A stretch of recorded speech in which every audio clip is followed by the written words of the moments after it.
इसलिए वो पहले कन्वर्ट हो जाते हैं दूसरे धर्मों में। वो विरोध भी नहीं करते दृष्टि के व्यभिचार का,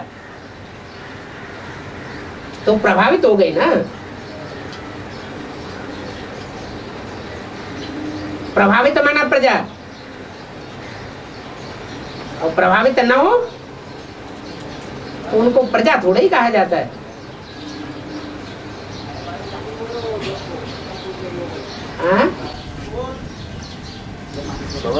महाभारत में दो अश्वत्थामा दिखाए, एक हाथी वो मर जाता है और एक अश्वत्थामा रहता है। वो तो उन्होंने व्याख्या दी है एक की, क्या मति भ्रम पैदा करने के लिए एक कोई दो तरह से दिखाई दिया, बाकी ऐसे नहीं कि अश्वत्थामा दो है। एक ही होता है। हाँ जी। तो कौरवों का साथ देता है। हाँ जी, हाँ जी। और उसके बारे में ये कहते हैं कि वो अभी भी भटक रहा है क्योंकि उसको मृत्यु नहीं है। वो मणि मिल जाएगी तो भटकेगा। हाँ।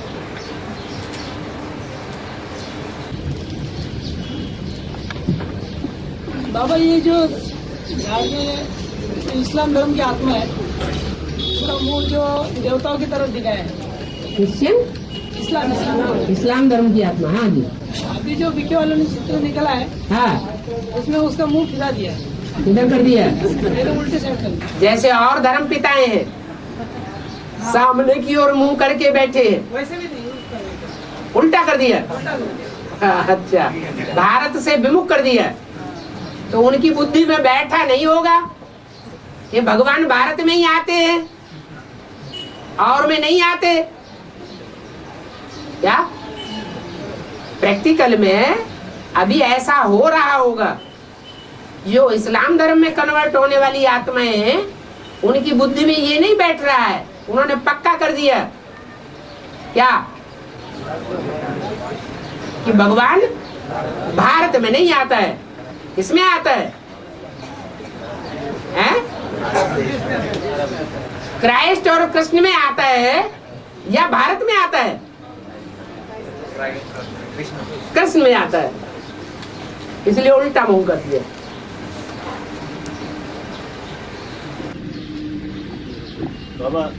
बाबा ने शनि के बारे में बताया है, लेकिन मंगल, राहु और केतु के बारे में बताया नहीं बाबा अभी। पहले असुरों का पाठ खुलता है या पहले देवताओं का पाठ खुलता है? कौन अपने को जास्ती लंबे समय तक गुप्त रह करके पाठ बजा सकते हैं? देवताएं अपने को गुप्त रखते हैं। बाप गुप्त तो बाप के बच्चे भी गुप्त।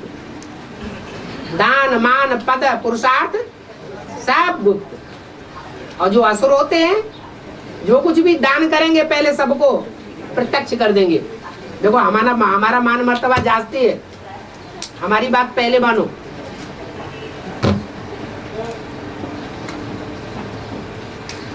ये अंतर हो जाता है।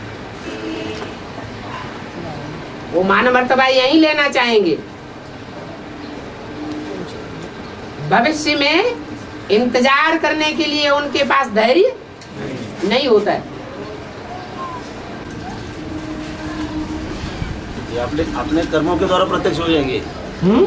अपने कर्मों के द्वारा प्रत्यक्ष हो जाएंगे। देह अभिमानी पहले अपने को प्रत्यक्ष करता है या आत्मा अभिमानी गुप्त पुरुषार्थ करता है? छुपा रुस्तम, आत्मा गुप्त है या देह गुप्त है? आत्मा गुप्त है। तो जो पक्के पक्के आत्मा होंगे 84 जन्म लेने वाले, वो संसार के सामने अंत में पार्ट बजाएंगे, हीरो पार्ट। वो 9 लाख सितारे संसार के सामने प्रत्यक्ष होंगे।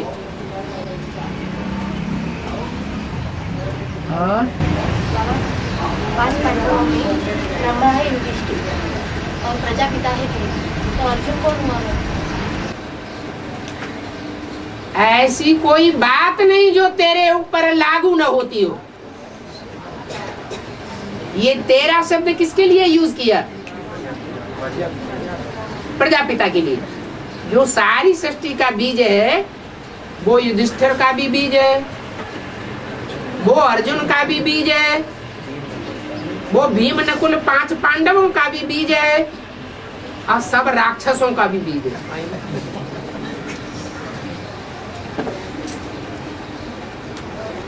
और श्रेष्ठाचारी दुनिया मेरी है तो भ्रष्टाचारी दुनिया मेरी नहीं है क्या?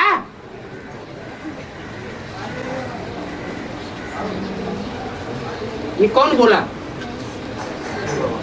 शिव बोला। बाबा और नौकुरी के ब्राह्मण बोले हुए हैं। नौकुरी माने कौन से ब्राह्मण है? 9 ऋषि हुए, उन्हीं के नाम पर 9 कुरियां पड़ गई। चाहे वो भारद्वाज हो, चाहे वो पाराशर हो, चाहे वो काश्यप हो, चाहे वो भृगु हो। और वही 9 धर्म, वही 9 धर्म के 9 मुखिया, वही 9 के 9 बीज। और राधा का क्या मतलब है? राधा का हाँ, क्या है? जो कृष्ण में मस्त रहती हो, जिसको सिर्फ कृष्ण का ही आकर्षण होता हो, कृष्ण के अलावा और किसी का आकर्षण नहीं। वो समझती है कि वास्तव में कृष्ण संगम युगी कृष्ण है या कोई दूसरा कृष्ण है। संगम युगी कृष्ण है, माना राम वाली आत्मा, जिसकी बुद्धि राम माने राम, धा माने धरी रहती हो। किसमें धरी रहती है? एक राम में ही रमण करती है और कोई में रमण नहीं करती है। जन्म जन्म लगी रगर हमारी, वरों शंभु न तो रहूं कुंवारी। और हैं सब पटरानियां, तीव्र पुरुषार्थ करने वाली, लेकिन एक है महारानी, वो पट्ट में जाके नहीं गिरती। आखिरी जब फाइनल पेपर होता है तो भी पट्ट में जाकर नहीं गिरती।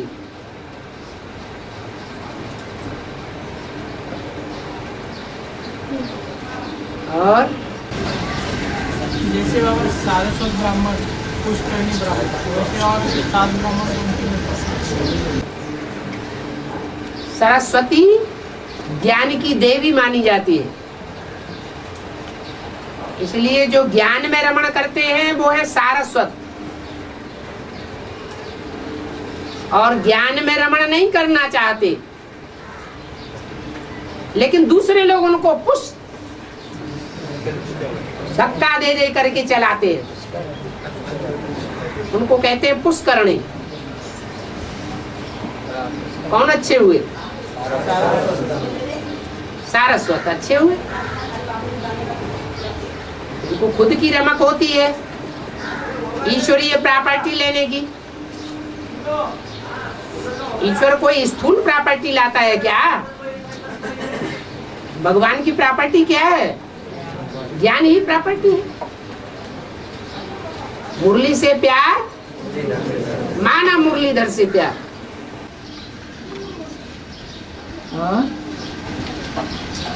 मुरली में आता है कि जब तुम नास्तिक थे तब निधन के थे।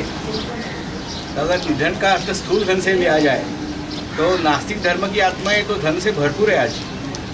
तो आपने अर्थ ले लिया ना। आप चल रहे हैं अलौकिक ब्राह्मण है, अलौकिक दुनिया में है, फिर लौकिक बात क्यों लो उठाई है? धन से स्थूल धन से आता है ना। नहीं, अभी नहीं आता है। जब रिजल्ट निकलेगा तब आता है।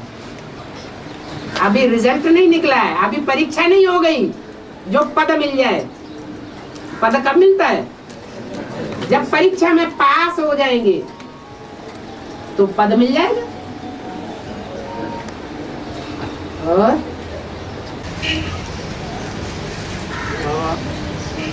एडवांस में 2 तरह की आत्मा है, एक शरीरधारी और एक उसमें प्रवेश करके कार्य करने वाली। बल्कि 3 तरह की आत्माएं हैं। क्या? जो विजयमाला की आत्माएं निकलेंगी वो एडवांस नहीं कही जाएंगी, हैं? वो तो प्रैक्टिकल में आगे बढ़ जाएंगी। वो प्लानिंग करते ही रह जाते हैं, वो इंस्पिरेट करते ही रह जाते हैं, और वो प्योरिटी का माल प्रैक्टिकल में ले जाते हैं।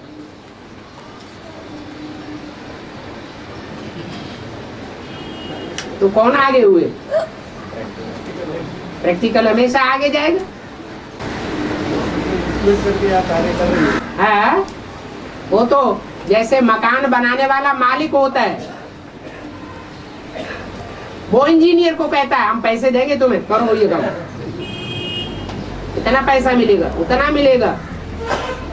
इंस्पिरेट करता है, मजदूरों को भी इंस्पिरेट करता है, प्लानिंग करने वाले इंजीनियर्स को भी इंस्पिरेट करता है।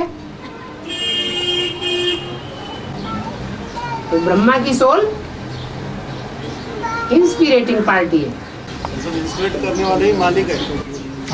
वही मतलब दुनिया के बतौर वास्तव में यहाँ सेठ कौन है?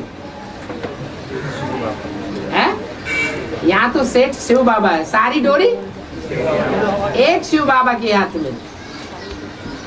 जो सूक्ष्म शरीरधारी हैं उनकी भी डोरी किसके हाथ में? शिव बाबा के हाथ में।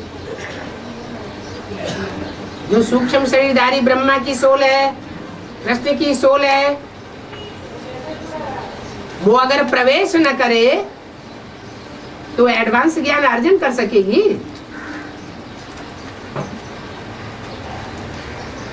संग के रंग में ना आए तो एडवांस ज्ञान अर्जन करके संसार का कल्याण के कार्य में लग सकेगी? उन आत्माओं में देहधारियों के मुकाबले जास्ती शक्ति है या कम शक्ति है? उसको कहते हैं पराशक्ति। दोनों बीज कौन है और आधार कौन है? जो शरीरधारी है वो बीज है, स्थूल बीज।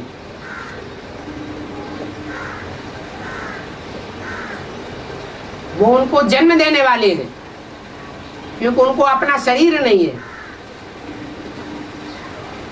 उनके द्वारा उनको शरीर मिलेगा। उनके शरीर की भी गति तब होगी जब उनमें प्रवेश करके वो पूरा ज्ञान उठावे। इसलिए बोला तुम बच्चों के द्वारा ये सूक्ष्म शरीरधारी भूत प्रेत आत्माएं भी मुक्ति, जीवन मुक्ति को पावेंगी। इनका भी उद्धार तुम बच्चों के द्वारा होगा।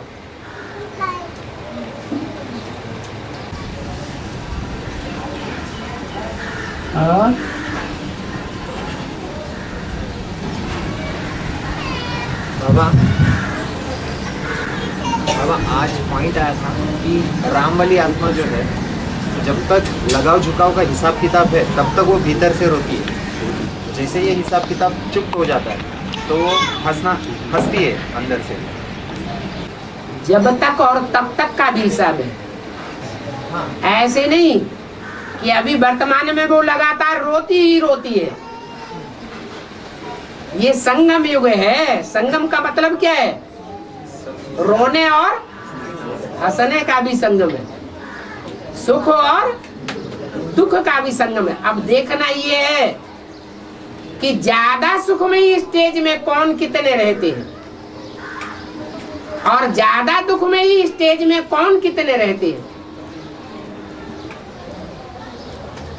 जो लंबे समय का पुरुषार्थी होगा वो अंत समय में विजयी हो जाएगा। नंबर 1 दुख की छवि तो राम वाली आत्मा पर भी पड़ती है, क्योंकि सुप्रीम सोल उसमें प्रवेश है और दुनिया की 500-700 करोड़ मनुष्य आत्माओं से उसका कनेक्शन है। इसलिए सबके कनेक्शन में आना है, ज्यादा लोगों के कनेक्शन में आना है, तो ज्यादा संग का रंग किसको लगेगा? रामबली। उसी को लगेगा। लेकिन विशेषता क्या है? हिम्मत बच्चे तो मदद दे बाप। तो बाप उसमें प्रवेश करता है, इसलिए वो संग का रंग तुरंत धुल भी जाता है। ये भी अपनी प्रैक्टिस की बात है। जिसने जितनी जास्ती फाउंडेशन पीरियड में ही निराकारी स्टेज का फाउंडेशन डाल लिया होगा, उसका फाउंडेशन का पुरुषार्थ ही पक्का हो गया। कोई भी मकान की फाउंडेशन मजबूत होती है तो सारी बिल्डिंग मजबूत ही बनी रहती है। और फिर बाबा ने ये भी कहा है कि सदगुरु किसी का नाज नखरा सहन नहीं करता। वो सदगुरु की बात है। नहीं, ये भी कहा है कि बाप कभी कभी सहन भी कर ले लेकिन सदगुरु नहीं करेगा। ठीक है, तो इसका बाबा ये जो बाप जब सहन करता सदगुरु का पार्ट अंत का पार्ट है या आदि से अंत तक का पार्ट है? अंत का पार्ट है। नहीं, लेकिन बाबा जब बाप होकर जब सहन करता है कई बच्चों के नाज नखरे, तो उसे युक्ति कहा जाएगा या लगाव झुकाव कहा जाएगा? बच्चे किसके? बाप ने अपने बुद्ध रूपी पेट से पैदा किए। गुरु तो पैदा नहीं करता। पैदा करता है क्या? अब तो लगे ना फटकरी रंग चोक हो आवे, वो क्यों सहन करेगा? और बाबा ब्रह्मा चार दुनिया बनाता है बाबा। हाँ, 4 दुनिया बनाता है, फिर लास्ट में ऐसा समझो, ऐसा बोला कि जैसे दुनिया बनी ही नहीं। तो ये निराकार स्टेज में वो बोलता है कि पुरुषार्थ वो राम वाली आत्मा के लिए बोला गया है या कृष्ण वाली आत्मा के लिए बोला गया है कि दुनिया बनी ही नहीं? राम वाले आत्मा के लिए। तो कृष्ण वाली आत्मा को क्यों बीच में ढकेल लिए? तो मुकर्रर ब्रह्मा की बात। हाँ जी, जो मुकर्रर रथधारी है, राम वाली आत्मा है, उसके लिए शास्त्रों में वशिष्ठ जी ने बोला है, योग वासिष्ठ में, हे राम, ये दुनिया ऐसे समझो जैसे बनी ही नहीं। माने कोई आत्मा है, इतने जास्ती दुखों का अंबार आता है, उसको ये शिक्षा दी जाती है तो दुनिया को ऐसे समझो जैसे है ही नहीं। देखते हुए न देखो, सुनते हुए न सुनो। तो नंबरवार ब्राह्मणों के लिए भी लागू होगा। नंबरवार ब्राह्मणों के लिए भी लागू होता है।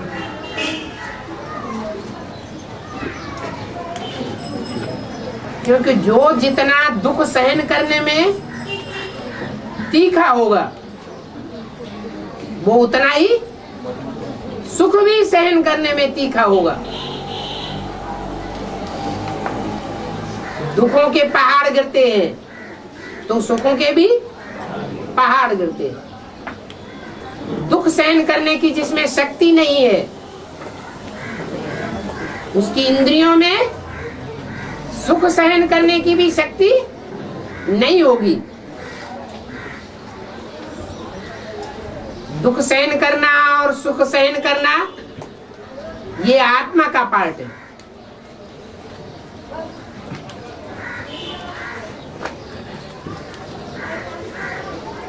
इंद्रियों से ही सुख सहन किया जाता है और इंद्रियों से ही सुख भोगा जाता है। बीज पावरफुल होना चाहिए। कमजोर आत्माएं दुख सहन करने में घबरा जाएंगी, पीछे कदम उठा लेंगी, और जो पावरफुल होंगे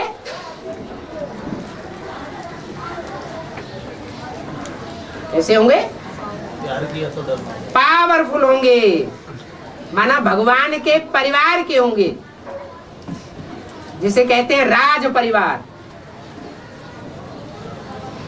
भगवान आते हैं तो राज परिवार का संगठन करते हैं ना। कितनों का होता है परिवार 16,108 प्रिंसेस का परिवार है। भले उसमें अच्छे पुरुषार्थी भी है और खराब से खराब पुरुषार्थी भी है। यथा राजा तथा प्रजा तो होती है।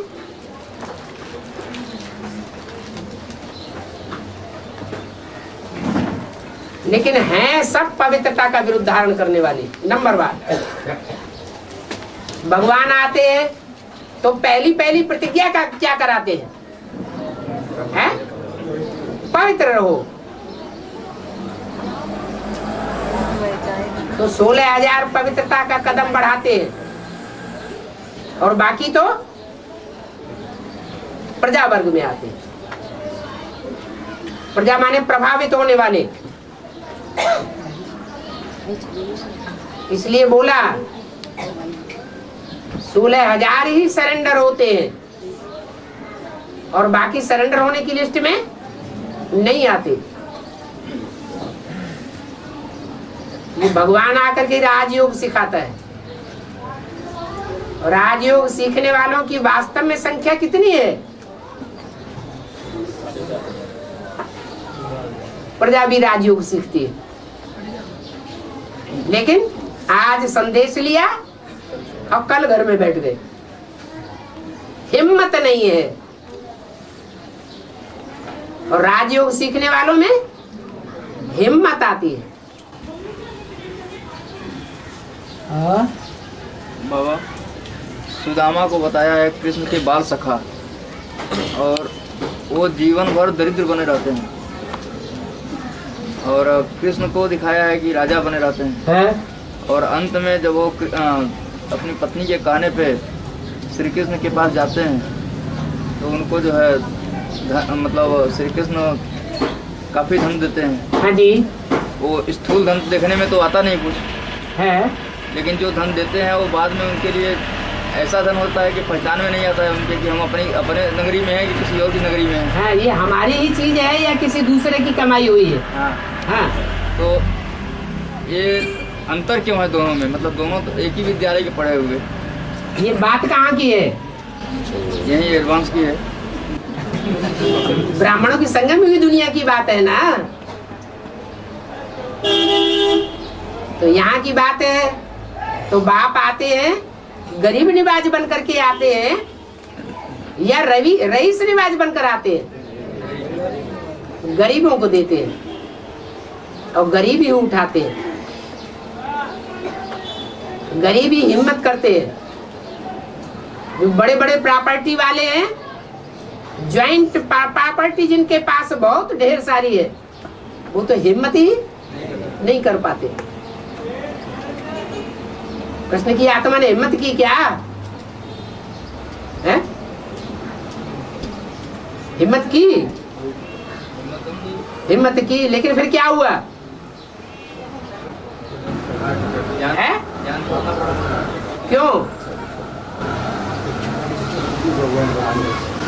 क्यों छोड़ना पड़ा? पक्का ज्ञान में निश्चय नहीं हुआ उनको। ज्ञान में निश्चय का मतलब क्या है? बाप की पहचान नहीं हुई, खुद ही भगवान बन के बैठ गए। मुरली में या बेसिक ज्ञान में कोई ऐसा पॉइंट है जिसके आधार पर ये लागू होता हो, सिद्ध होता हो कि दादा लेखराज में ही शिव प्रवेश करता है? कोई प्रूफ है? कोई प्रूफ नहीं। फिर कैसे शिव हम बन के बैठ गए? लोगों ने कह दिया आपके अंदर शिव है, मान गए। तो सुनी सुनाई बातों से भारतवासी दुर्गति को पाते। भगवान गरीबों को मिलता है और गरीब ही प्राप्ति करते हैं। इसलिए एडवांस में आज तक भी कोई करोड़पति आया है? नहीं आया। बेसिक में करोड़पति हैं या नहीं है? हैं? और बाबा, धर्मराज का पाठ बजाने वाली जो अष्टदेव की जो तीसरी मूर्ति है, इस्लाम धर्म से जो कनेक्टेड है, उनमें एक कट्टरता का तत्व रहेगा कि वो अपने तत्वों में एकदम कट्टर रहेंगे। दूसरी गंभीरता। बाबा, ये सब जो गुण है ये किसी पुरुष चोलाधारी आत्मा में होना चाहिए। जो स्वभाव संस्कार होते हैं वो शरीर में होते हैं या आत्मा में होते हैं? क्योंकि बाबा, वो श्रीमत को पूरी तरह से तभी फॉलो कर पाएगा अगर पुरुष चोला है। अगर स्त्री चोला रहेगा तो कहीं ना कहीं आत्मिक स्थिति की बात है या देह अभिमान की बात है? बाबा, लेकिन आधीन में तो जाना पड़ेगा, चोले का असर तो पड़ता है। तो रुद्रमाला काहे की? अगर रुद्रमाला का एक मणका एक के अधीन न रहे,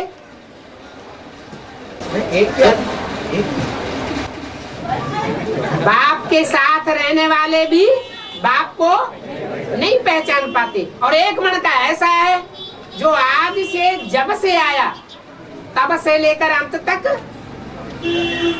है, एक बाप का आधार लेकर के रहता है और किसी की नहीं सुनता। तो किसे ताकत ज्यादा मिलेगी? बस यही बात है बाबा। लेकिन श्रीमत पर पूरी तरह चलने की ताकत भी शरीर का कुछ ना कुछ तो प्रभाव होता है कि नहीं? नहीं, अगर शरीर जो ऊंचे ऊंचे है उसके संरक्षण में रहे आदि से अंत तक, तो उसको क्या परवाह पड़ी है दूसरों की? परवाह है? शरीर भी उसी का। इसका मतलब कोई स्त्री चोला है।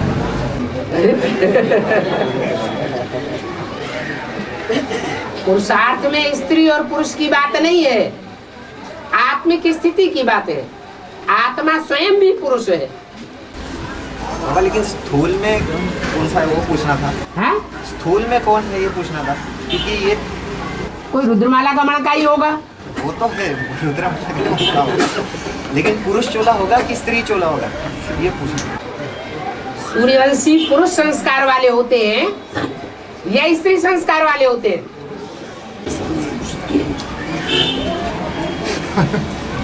हाँ? बाबा पाठ नहीं खोलेंगे। है? बाबा पाठ नहीं खोलने वाले। किसका नामकरण नहीं खोल रहा हूँ, सिर्फ पूछ रहा हूँ कि बाबा का ज्ञान सिर्फ इशारे देता है। बाबा, आत्मिक स्थिति और बीज रूप स्टेज, इसमें हाँ। क्या डिफरेंस है? आत्मिक स्थिति माने बिंदु, स्टार। निरंतर रहेगी तो बीज रूप स्टेज बनेगी। निरंतर स्टार की याद है और कुछ परवाह नहीं। परवाह थी पार ब्रह्म परमेश्वर की, वो मिल गया, वो स्थिति बन गई, तो क्या चाहिए? जहाँ आत्मिक स्थिति है उस आत्मिक स्थिति से परमात्मा बाप दूर ही नहीं। और बाबा लौकिक में वो जम्मू कश्मीर का जो शिवलिंग है बर्फ का, वो अभी पिघल रहा है। पिघला नहीं, मतलब बहुत सारा पिघल गया है वो। तो उसकी जो ये बता रहे हैं कि मनुष्य जब ज़्यादा वहाँ पे इकट्ठे हो रहे हैं तो उनके वाइब्रेशन की वजह से वो पिघलना शुरू हो, गर्मी की वजह से। ठीक है, तो उसका मतलब एडवांस में इस तरह का कोई वाइब्रेशन चल रहा है क्या?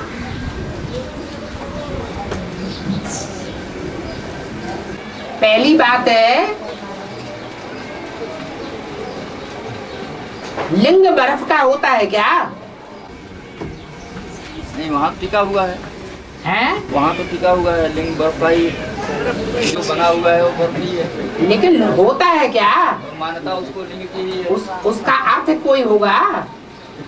भक्ति मार्ग में तो सिर्फ दिखाते हैं, लेकिन अर्थ कहाँ का है? ज्ञान मार्ग का है। बाबा ने इशारा दे दिया, तुम बच्चों की योग बल से कर्मेंद्रियां शीतल हो जाएंगी, ऐसी शीतल हो जाएंगी जैसे बर्फ।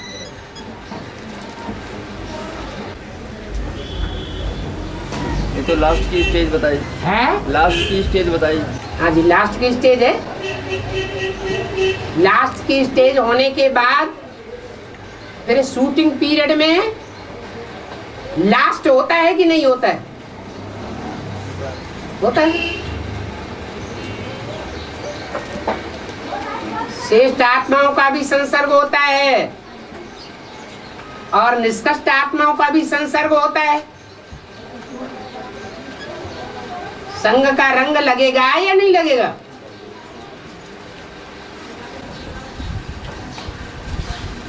और बताते हैं कि वहाँ पे आसाराम बापू के कुछ भक्त गए थे, आसाराम बापू खुद गए थे वहाँ प्रवचन कर रहे थे बैठ के। हाँ जी, और उनके हेलीकॉप्टर वगैरह से वो लोगों का जाना हुआ वहाँ पे, और उसके वाइब्रेशन जो हुआ वहाँ पे, वो प्रदूषण, उसके वजह से वो तब से वो पिघलना शुरू हो गया, ऐसा बताते हैं।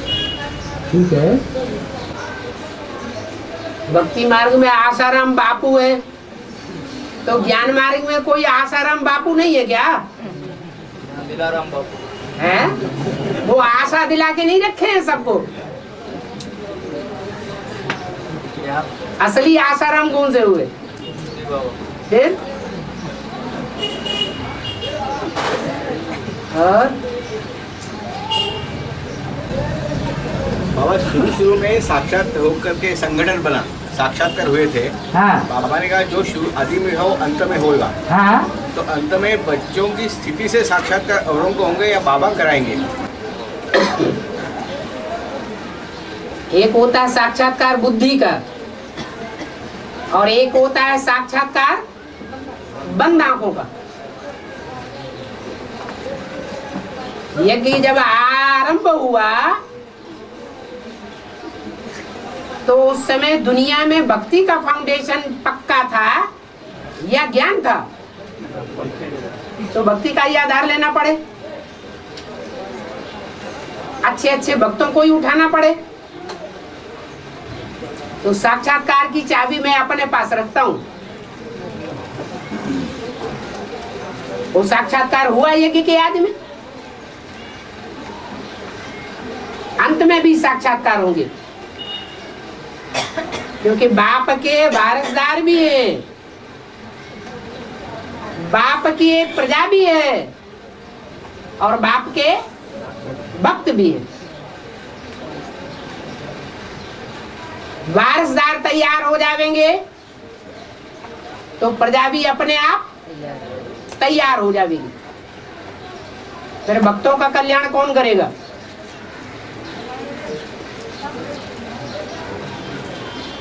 जो बाप की स्टेज है निराकारी, वो निराकारी निर्विकारी निरहंकारी स्टेज ही भक्तों को मैदान में लाएगी। जैसे आदि में साक्षात्कार होते थे,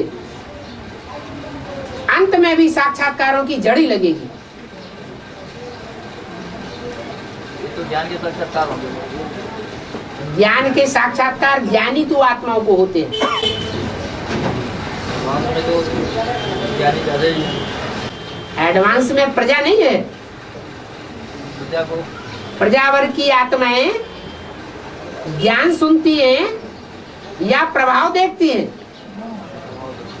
प्रैक्टिकल प्रभाव को देखेंगी, प्रैक्टिकल ज्ञान को मानेंगी।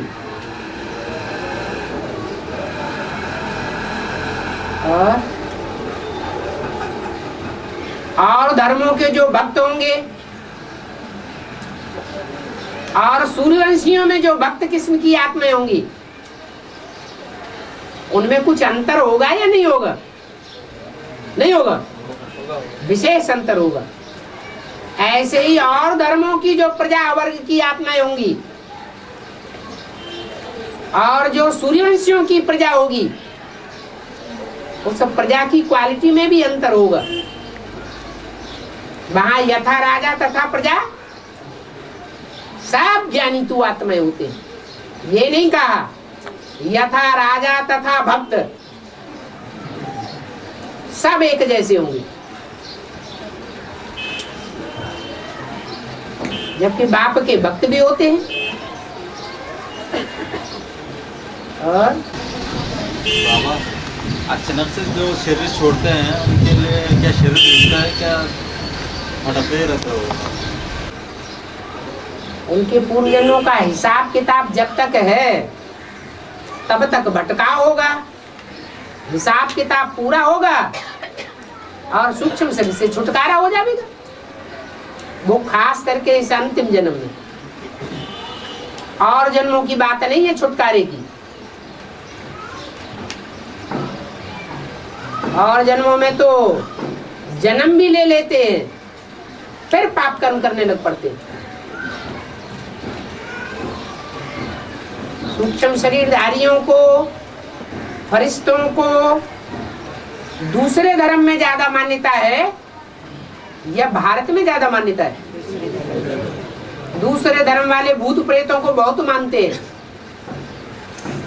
अभी भारत में भी गांव-गांव में भूत प्रेतों की पूजा हो रही है।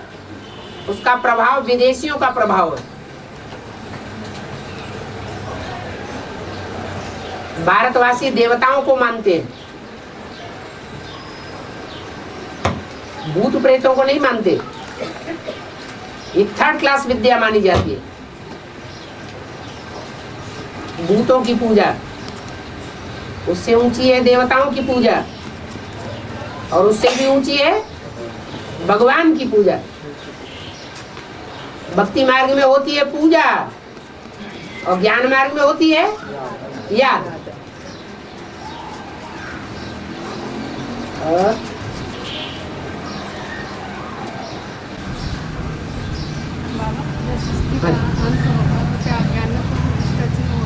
सृष्टि का अंत होगा, हाँ, होने के समय हाँ, अज्ञानियों को भी कुछ टचिंग होगा। अति होती है तभी तो अंत होता है। टचिंग होता है, अज्ञानी आती है। जो अति होती है तो अंत होता है ना। तो संदेश मिलने की भी अति होगी कि नहीं होगी? ऐसे ही चीटी मार्ग से संदेश मिलता रहेगा, उसकी भी अति होगी, उनका भी कल्याण होगा। बाबा ऐसे वो बुजुर्ग आत्माएं जो है ना, उनको द्वापर से लेके कलयुग का जो पीरियड है, मतलब 2500 साल का, संगम युग के पहले वाला, उसमें ये कॉन्शियस रहती है कि मैं अगर अमर अविनाशी आत्मा हूँ। ऐसा वो यहाँ की प्रैक्टिस के आधार पर है। जिनकी यहाँ जितनी जास्ती प्रैक्टिस होती है आत्मिक स्थिति की, वो द्वापर कलयुग में भी जास्ती आत्मिक स्थिति में रह करके मनन चिंतन मंथन की स्टेज में रहेंगे। ये शास्त्र बनाने वाले कौन है? हैं? ये मनन चिंतन मंथन की स्थिति इन्होंने कहां से बनाई? ये संस्कार कहां से पैदा किए? संगम की दुनिया से। जो जितना बीज रूप स्टेज में टिकने के प्रैक्टिस होते हैं, वो बीज उतना ही विस्तार को पाता है। बीज रूप में टिकने में मेहनत ज्यादा है या विस्तार में जाने में मेहनत ज्यादा है? बीज रूप में टिकने का पुरुषार्थ करना पड़ता है, और जो जितना संकल्प निसंकल्पी स्टेज में टिकता है वो उतना ज्यादा विस्तार में हो जाता है स्वतः ही। उसके लिए प्रैक्टिस करने की दरकार नहीं है।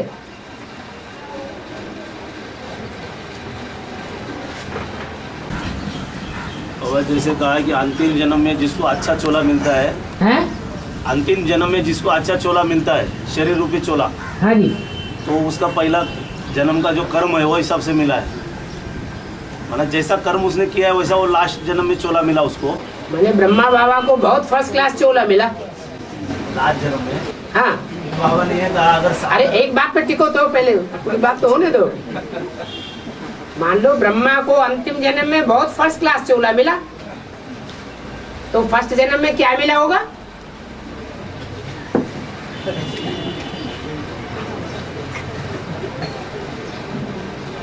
ट्रेन रुक गई क्या? बाबा ने ये कहा कि आज जब साधारण होगा, काला सावला होगा तो माया के पंजे से बच जाओ। ठीक है, एक तरफ कहा कि अच्छा चोला है तो पुरुषार्थ अच्छा क्या होगा। ये कोई बात नहीं, ये तो कहा ही नहीं। बाबा ने तो कहा संगम युग में काली कलूटी बैंगन लूटी हो तो बहुत अच्छा, तो उल्टा कह रहे हैं। चलो खलास हो गया।